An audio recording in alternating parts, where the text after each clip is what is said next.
evening. It's Saturday the 13th of January. It's just past 6 o'clock and welcome to Wyke, Regis TV News. And in the news this week, have you ever thought of becoming a local councillor? All 82 councillor seats for Dorset Council are up for election in May this year.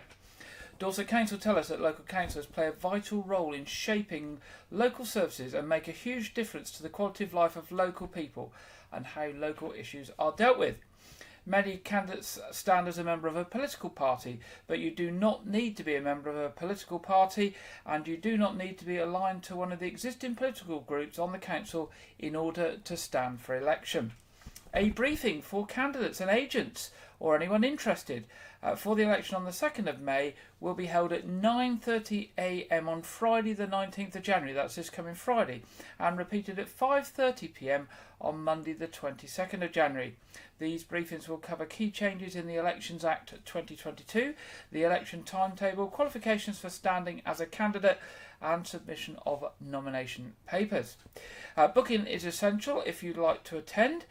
You can attend either in person or you can join by Microsoft Teams, I believe. You can attend the briefing in person. It will be in the council chamber at County Hall in Dorchester, and as I say, you can join it in Teams if you want to do it remotely. Now, to be eligible to stand as a councillor, you must be 18 years or older on the day of the nomination. You must be a British citizen, an EU citizen or a Commonwealth citizen, and you must be registered to vote in and or have either lived or worked in the Dorset Council area for at least 1 year. Now, if you've got any questions or you'd like to book a place on those briefings, contact the elections team at elections@dorsetcouncil.gov.uk. That's elections@dorsetcouncil.gov.uk, or give them a call on 01305 838 299. That's 01305 838 299. Now, a new festival has been launched by Weymouth Town Council called Love Your Weymouth Festival is for You. Love Your Weymouth Festival is for you. That's what it seems to be called. Weymouth Town Council has announced that this new event for 2024 will bring people together to look at what can be done to tackle the effects of climate change in Weymouth. It takes place on Tuesday the 13th of February in the council chambers at the new town hall in Commercial Road, Weymouth. It will start at 10 a.m. and run to 2 p.m. and is being held during the school holidays, so families can come along and get involved in some of the activities. They include creating your own smoothie by having a go on the smoothie bike. That sounds interesting. Face painting, and there'll also be a pledge tree where people can make a pledge on what they will do to help the local environment.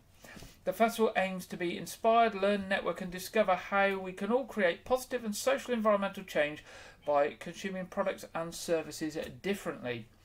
You can learn from leading experts about recycling, composting, climate change, wildflowers, biodiversity and more. There will also be tips and talks from the Repair Cafe, Biodiversity, Dorset Wildlife Trust, Greenpeace and Ants on a Rock, who will be talking about invertebrates and how to look after them in your garden and open spaces. Everyone who attends will be given the option to enter a prize draw with the chance to win some amazing prizes, including a family ticket for a Jurassic cruise, 5 free family swim vouchers for everyone active, a remote control power multi-socket device from Ridgeway Energy and many, many more. To find out all about this event, pop along to the Weymouth Town Council website at www.weymouthtown.council.gov.uk. And staying with Weymouth Town Council, this week Weymouth Town Council agreed the budget proposal for the coming year and confirmed there will be no increase in the precept residents pay towards its services. Councillors debated a 0% change in the precept for 2024-25 at the full council meeting this week. It means that Weymouth Town Council will be charging exactly the same amount per household via the council tax bill as it did last year. So from April, the average Band D property will continue to pay £15.14 a month for services from Weymouth Town Council. The precept refers to the Weymouth Town Council share of the council tax paid by residents and is used to maintain local services including public toilets, parks, gardens, open spaces, events, cemeteries, allotments and the beach. The council also gives grants to local groups and supports community and safety initiatives across the town. The budget proposals were also approved, which will see the town council spend just under £4.3 million on its work for Weymouth over the coming year. The budgets are financed through a combination of the council tax precept, income generation, service fees and charges. There we go. Dorset Police's Christmas Drink and Drug Drive campaign, which targeted people who drive while under the influence of alcohol or drugs, proved successful this year. Between Friday the 1st of December and Monday the 1st of January, partygoers were encouraged to plan their journeys home, reminded of the potential consequences if they are caught driving while under the influence, and encouraged to report suspected drink or drug drivers to the police. During the campaign, Dorset Police arrested 113 people in connection with 127 suspected drink and drug driving offences during December, and some drivers were arrested on suspicion of both drink and drug related offences. Excuse me. Of the 113 arrests, 71 people were arrested on suspicion of drink driving, 53 people on suspicion of drug driving, and 3 further arrests were made for failing to provide a sample for analysis. The number of arrests made during the campaign has increased when compared to the same campaign period last year, when 85 arrests were made. Inspector Craig Tatton of the Roads Policing Team said, "While it's disappointing to see an increase in the number of suspected drink and drug driving offences, I'm pleased that our increased efforts to tackle those drivers has resulted in so many arrests and potential convictions." Drink and drug driving is one of the main causes of deaths and serious injuries on the roads in Dorset, and the pain this causes to victims' families is devastating but entirely preventable. Dorset Police remind local residents that if you suspect someone of driving under the influence of alcohol or drugs, please dial 999 immediately with the vehicle information and the direction of travel. And if you have information relating to someone who regularly drives under the influence of drugs or alcohol, please call 101 or fill in an intelligence form on their website at www.dorset.police.uk. Now, Dorset Council has awarded £486,000 to 28 organisations who will get funding over the next 3 years from its Organisational Revenue Support Fund for Culture. A total of 41 applications were received from arts and heritage organisations and accredited museums. A total of £217,000 has been awarded to arts and heritage and £269,000 to accredited museums. This funding has been spread across the Dorset Council area to ensure residents and communities have cultural benefit around the county. All the organisations awarded with this money are based in and deliver their programmes within the council's boundaries. There are several new organisations who have been granted awards this time round. One of them is the Mowlam Theatre in Swanage, and Paul Angel, chair of Mowlam Theatre, said, "We are thrilled to have been awarded a grant from the Dorset Council Organisational Revenue Support Fund. This is the first time the Mowlam has received revenue funding, and it's so valuable to us as a growing organisation, providing 3 years of reliable funds to help us develop our ambitions. We know that our communities will be as thrilled with the news as we are." And Zilla Brown from Sturminster Heritage Trust works with a volunteer team who manage both Sturminster Mill and Museum. And she said, "Our revenue grant from Dorset Council will make a really positive difference to our capacity to manage both our sites, our events and our outreach programming. It means we can continue to conserve our iconic buildings, introduce new interpretation and provide lots of learning and engagement opportunities for our young people and the wider community." Now, appeals from Dorset Police this week. Dorset Police are investigating an alleged assault in Dorchester and are appealing for witnesses or anyone with information to come forward. The victim, a male taxi driver aged in his 40s, picked up a man from an address in Cambridge Road on Monday the 25th of December. It's reported that around 6:30 p.m. the victim was assaulted inside the taxi before the suspect made off in the direction of Dorchester Town Centre. The victim sustained minor facial injuries and was taken to hospital. Following inquiries, a 21-year-old man from Weymouth has been arrested in connection with the incident. He has been released on police bail as investigations continue. Police Constable Maya Isabel Bowditch of Weymouth Police said, "I am appealing to anyone who witnessed any suspicious behaviour in the area at this time and has information about what happened to please come forward, especially anyone with dashcam footage or doorbell footage or CCTV footage as ever." Now, anyone with information is asked to contact Dorset Police on 101, or if you wish to give information anonymously, you can do this through the Crime Stoppers charity on 0800 555 111. That's 0800 555 111. The coroner for Dorset is asking for the people of Dorset's help to find the next of kin of a man who died in Weymouth. James Carling, who was 71 years old, died at his home address in Chickerell Road on the 4th of January. His death is not being treated as suspicious and there are no police investigations involved. Coroner's Officer Nigel Underwood said, "We are not treating the death as suspicious. However, we have not been able to locate his next of kin. If any member of the public has any knowledge of his family members, please do contact us as soon as possible on 01202 123 900. That's 01202 123 900. That's any information on family members of James Carling, 71 years old, of Chickerell Road, Weymouth, who died on the 4th of January. Now, works are progressing with the demolition of the old Weymouth and Portland Borough Council offices on North Quay, Weymouth. The demolition has been undertaken by mechanical grabbers, and work started at the Townbridge end of the building, and day by day various bits of the building are gradually disappearing. The site will be temporarily turned into a car park when the demolition is complete, whilst plans for the future of the site are considered and decided upon. Now, it's not too long until the return of the annual Dorchester Beerex held in the Corn Exchange, Dorchester, and organised by members of the West Dorset Campaign for Real Ale, or CAMRA for short, and also assisted by Dorchester Casterbridge Rotary Club. The festival takes place over 4 sessions on Friday the 2nd and Saturday the 3rd of February, lunchtime and evening on both days. The organising committee are delighted that local Cernabas Brewery are continuing their support for the event as main festival sponsors, and the owners will be on hand over the weekend for a drink and a chat alongside a selection of the beers they brew, including a festival one-off called Vic's Secret, a 4.6% fruity pale ale. There will be a total of over 100 cask ales and ciders on offer for customers to sample, including local Dorset breweries such as 8 Arch of Wimborne and their Corbell IPA Gull 59 with a robust, the favourite, porter, Palmer's of Bridport with the award-winning Tally-Ho, and the new Big Dig Brewery near Winterbourne, Kingston with Duropolis Rising IPA.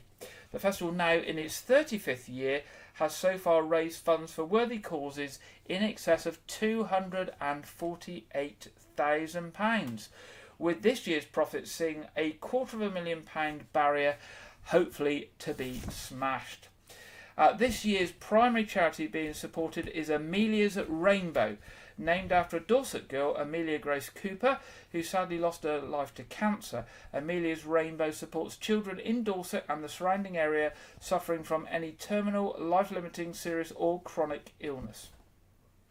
Now, tickets for the festival are a great way to shake off the winter blues and are available at the following outlets, priced at £11, and the ticket includes a free pint, souvenir glass and programme, which includes the full beer menu with tasting notes.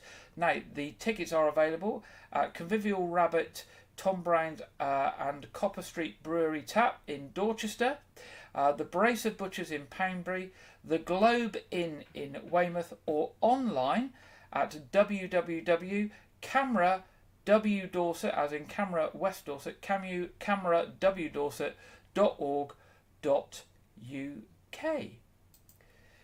Weymouth Town Council's annual service to recognise Holocaust Memorial Day will take place in Radipole Park and Gardens, Radipole Park Drive, Weymouth, on Saturday the 27th of January. The service will begin at 10:30 at the Holocaust Memorial Tree planted near Alexandra Bridge and will be hosted by the Mayor of Weymouth, Councillor Kate Weller. The Mayor's chaplain, the Reverend Betty Pope, will say prayers and a reading, and they will be joined by councillors, honorary freemen, honorary aldermen and members of the Friends of Radipole Gardens. Holocaust Memorial Day occurs every year on January the 27th, the anniversary of the liberation of Auschwitz in 1945. Holocaust Memorial Day also remembers people killed in genocides that followed in Cambodia, Rwanda, Bosnia and Darfur. This year's theme is Fragility of Freedom. The theme aims to highlight that many people in Western democracies take freedoms for granted and encourages people to reflect on how these freedoms need to be valued and how many people around the world face restrictions to their freedoms to live, worship, work and love freely. There is more information on Holocaust Memorial Day on the national website at www.hmd.org.uk.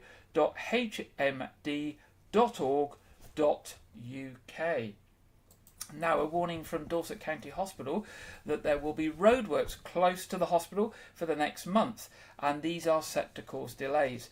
There will be temporary traffic lights in place as part of Damers Road. Needs to be closed as a new access road is created as part of the hospital redevelopment. The hospital is advising that visitors to the hospital may wish to consider approaching the site via Bridport Road whilst the works are underway.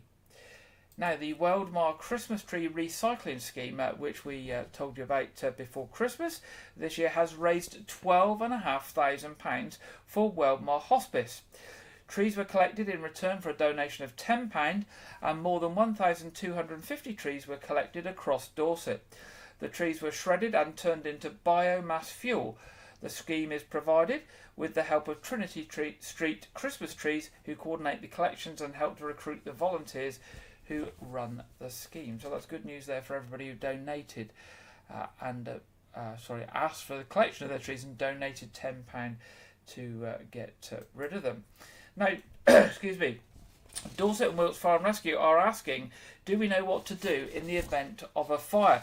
This week an elderly couple were rescued from their smoke-filled first floor bedroom after an electrical fire broke out on the ground floor. They were able to call 999 and were given fire survival guidance by the fire control call handler.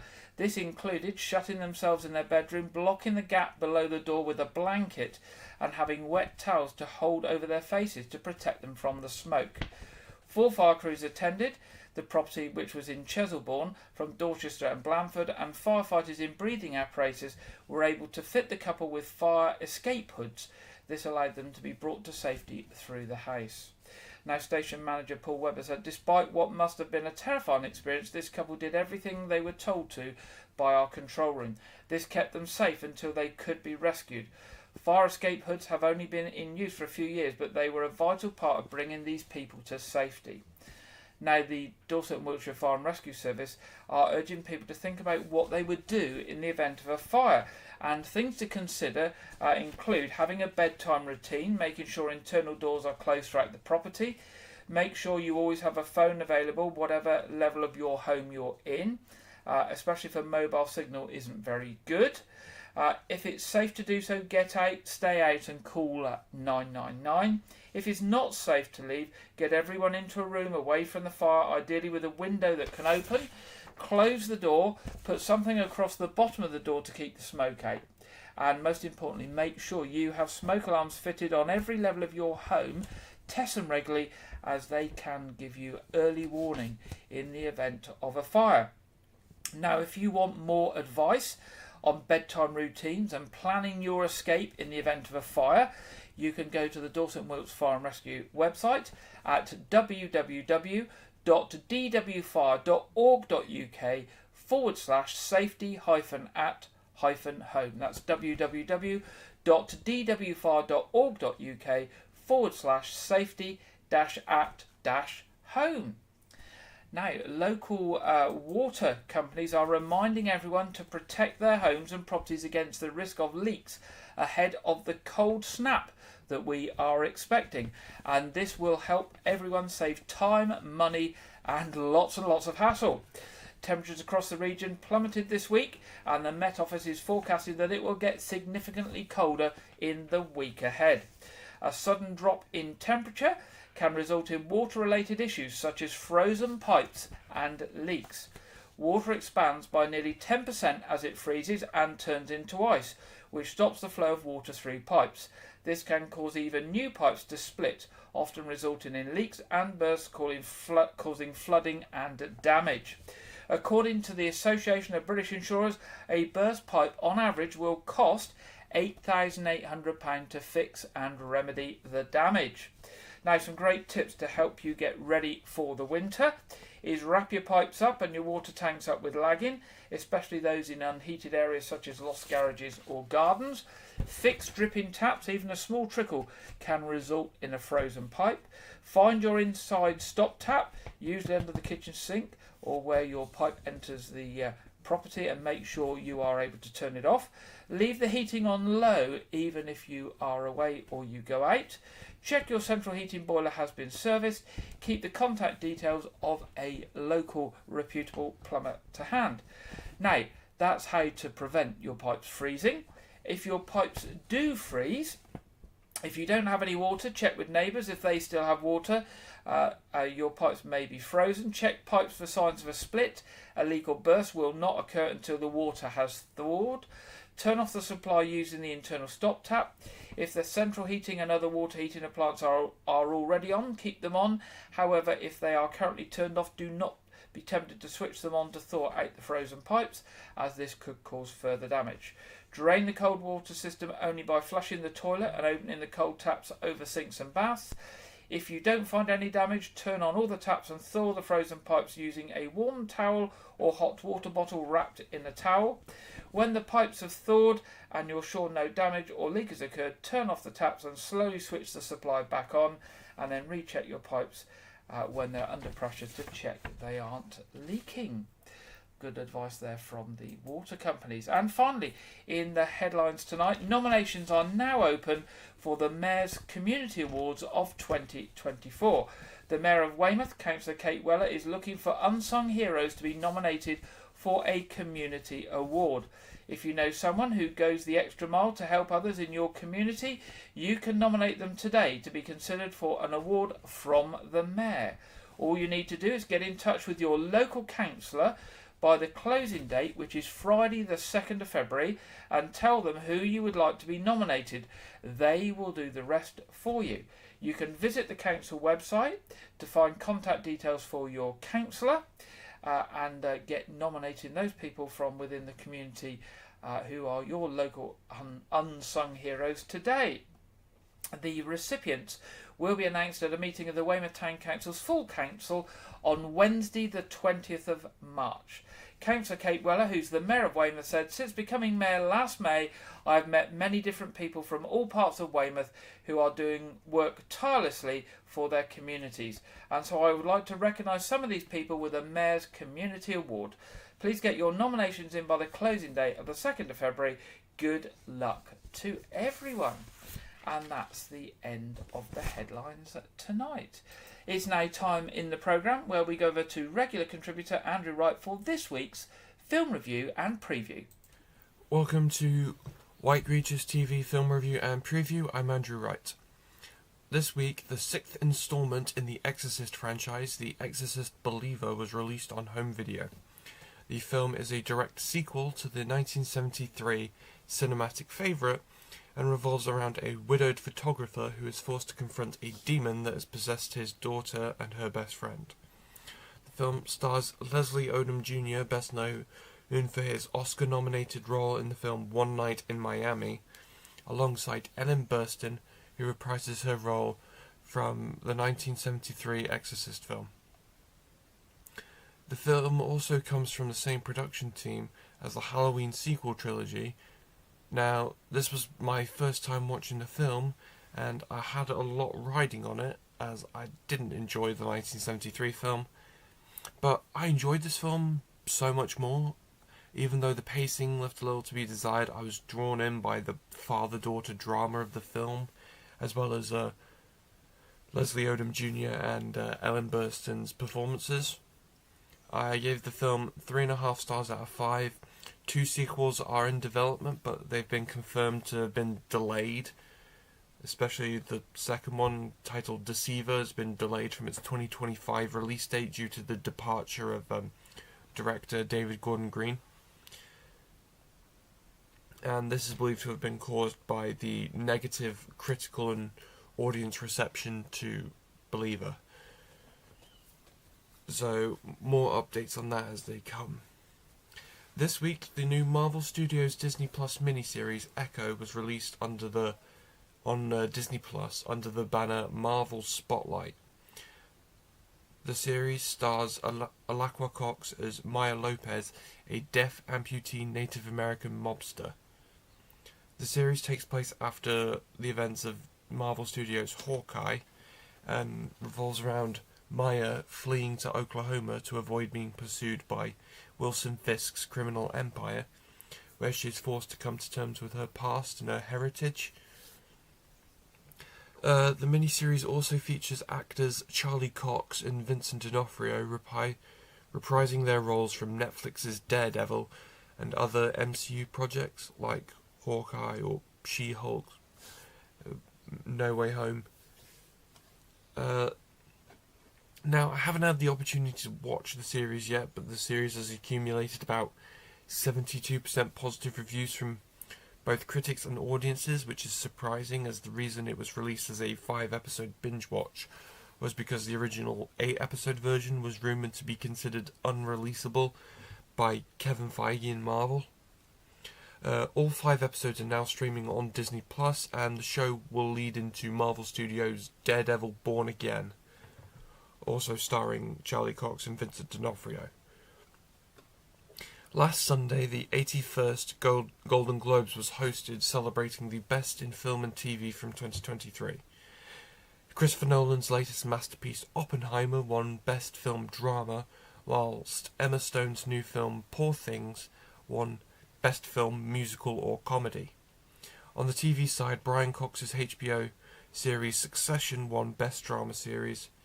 Jeremy Allen White's Disney Plus series The Bear won Best Musical or Comedy Series, and American-Korean Netflix miniseries Beef, starring Stephen Yeun, won Best Miniseries or Television Movie. Barbie won the award for Cinematic and Box Office Achievement. The awards are usually a precursor to show how the Academy Awards will play out in March.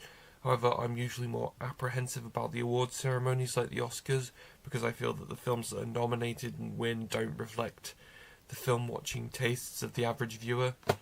For the full results of this year's Golden Globes, it's probably best to check out on Wikipedia, as it's been a week since the awards, so it won't be featured on any news sites. That's all I have for this week, but be sure to check back next week where I will bring you the latest film news. Now back to Gary in the studio. Thank you very much, Andrew, and we'll be back with Andrew next week. And it's now time in the programme to go to the Met Office for the weekend weather forecast and to see how cold it's going to get. And this week we are joined by Jonathan Vaultry. Hello there, good afternoon. Welcome to your latest weather update from the Met Office. This weekend is all about a change in wind direction. Northerly winds streaming their way in from the Arctic are going to start bringing a cold plunge of air. You can see there's blue colours sweeping their way across all areas of the UK, turning very cold for all of us by the time we start off Monday. Ahead of that, though, there are a couple of cold fronts we just got to keep our eye out on. So if we rewind back to Saturday afternoon, these are very weak affairs. There's very little rainfall on this, but still some patchy outbreaks of rain and drizzle for a time. Quite cloudy to the south of this first one, particularly Wales, the far south of England. There's a bit more sunshine for the Midlands into East Anglia than these graphics show. A clearer slot as well across northern England, southern Scotland, parts of Northern Ireland as well. A bit more cloud with some showers on that second cold front pushing to the far north of Scotland. Temperatures for many of us will be around where we'd expect them to be for the time of year, that sort of 6 to 8 degrees Celsius mark. But for the far south, there is some quite cold air wrapped up in amongst all this cloud. So some of us will only see temperatures as high as 3 or 4 degrees Celsius. Moving into Saturday evening, this cold front is going to continue to slowly push its way southwards. So again, some very light outbreaks of rain and drizzle for parts of Wales, central southern England. There will be some clearer slots trying to poke their way through over the course of the night though. And where you hold on to some of those clearer spells, we could see some frost developing as well as some mist and freezing fog patches. Those that retain the cloud, though, will probably see temperatures just hold up slightly above freezing, around 1 or 2 degrees Celsius for many of our towns and cities. So still a chilly night, mind, but not quite a widespread frost across all areas of the UK. Into Sunday, there will still be a reasonable amount of cloud for Wales, central southern areas of England, so make the most of any of those sunnier breaks you do get around at times, and again, can't rule out the odd spot of light rain on drizzle. For the northern half of the UK, there's some slightly more prolonged sunshine developing. The showers, though, in the far north of Scotland are going to start falling as snow. Even to lower levels, we could see a few centimetres of snow beginning to accumulate, particularly where those showers are a bit more frequent and form into slightly longer bands as well.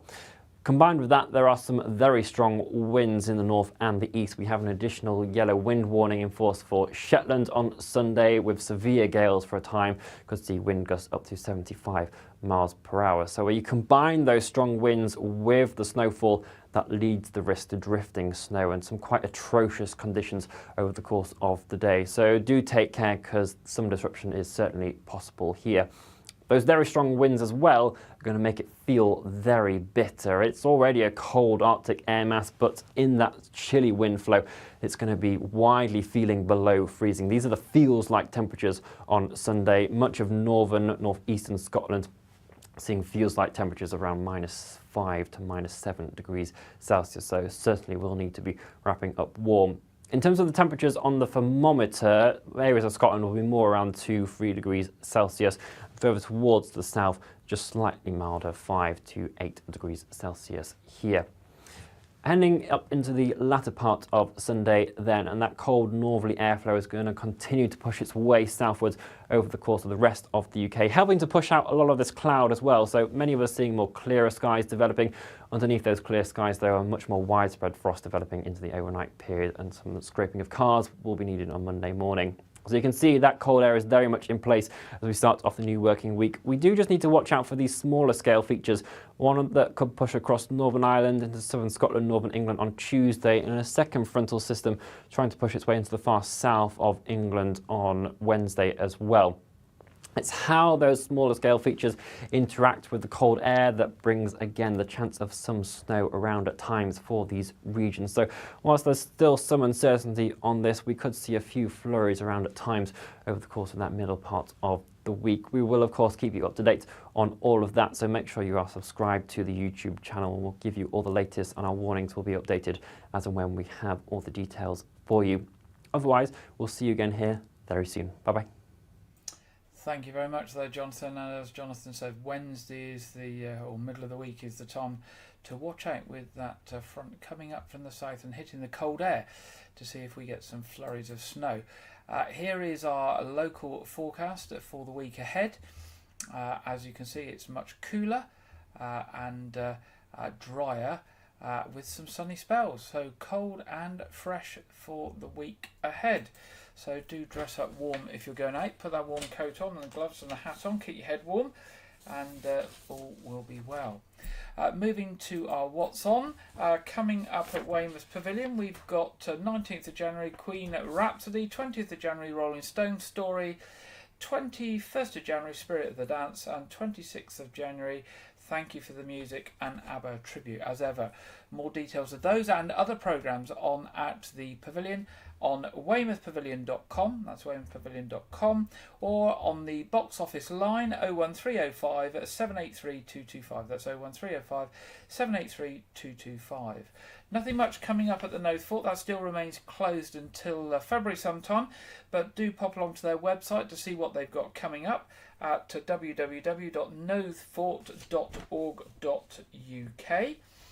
Arts Reach, local programmes from Arts Reach. Friday the 19th of January, Fragments Project Dance Company at Buckler Newton Village Hall. Sunday the 21st of January, Wild Visions Untamed Myth, which is a storytelling presentation at Cerne Abbas Village Hall, and Friday the 26th of January, an evening of very old radio at West Stafford Village Hall. This is with Paul Carenza, who's the award-winning writer of Miranda and Not Going Out, where he's looking at the history of the BBC and reenacting things like the first radio broadcast, etc. Looks to be very, very good evening there.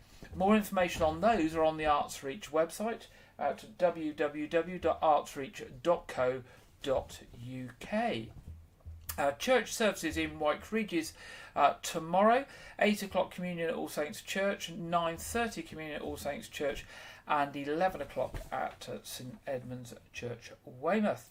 And of course, our other programme tonight in 55 minutes is our quiz at 7:30 tonight.